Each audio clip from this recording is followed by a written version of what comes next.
Hey guys, just want to show you real quick. I've been working on my Dutch buckets a little bit and trying to get them laid out and set up, and show you what I've been working on and how it's coming along.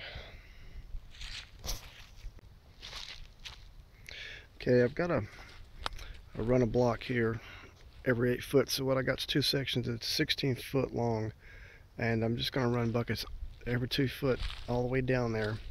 These bigger ones, 4-gallon buckets, are going to be my tomato buckets, and got actually one more to put on here. I actually have, that one's a small one there. Going to be 6 for tomato. I may put a couple tomatoes in these small ones, but what I'm thinking of doing is my reservoir is going to be on this side down here.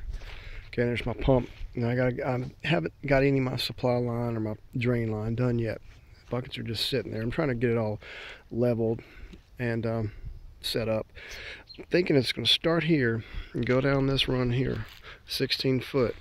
Once I get to the end here, I'm going to come about maybe, I guess, 4 foot and run over this way, and then just come straight back parallel with this one to the end here. So it'd be like a big U shape, and it's going to be opened. Well, no, I'm wrong. See, I done changed my mind and I forgot. Down there it's going to be opened. Here it's going to be connected, and there'll be a side going down here 16 feet. Okay, and the reason I'm thinking of that is because I was wanting to figure out how I'll start my drain here. Of course, my supply will feed over to the black pipe, and then the feeder line will go up to that first bucket, and so on and so forth. But the drain will start right there, and as it goes down to the end, you know, and this doesn't have to be level. There needs to be a fall in that direction, and a little fall. Of course, you see how the ground slopes downhill. There'll be a fall here, and as it comes back to here, there'll be a little fall on this side, and I promise you I ain't going to get it level. There'll be a fall here back into this reservoir, and I'll enter and exit from that side down there, and I'll have this, and I'm thinking of connecting it across here, and maybe put 1 or 2 more buckets on this end, you know, like where my foot is here.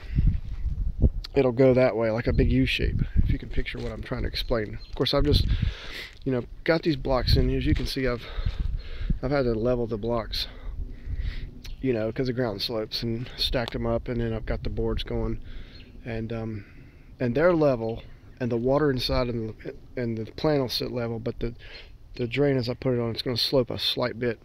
It's going to have at least you know, it's going to have a fall to it, so the water will run down. So that's what I got so far. Next step, I'm going to get the supply lines and the feeder tubes, and do the punches and the couplings, and I'm going to hook up the drain, and I'll show you that as I do that. And it's a 19-gallon tote here.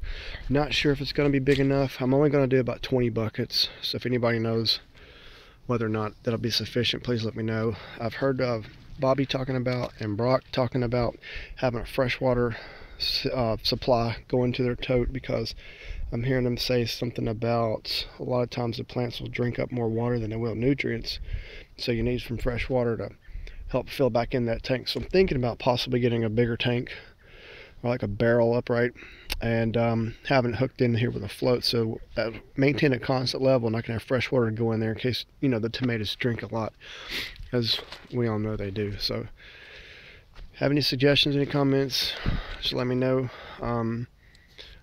And hope this helps. Like I said, I'm new at this. I'm enjoying it. It's been a fun process, and I'll see you next video.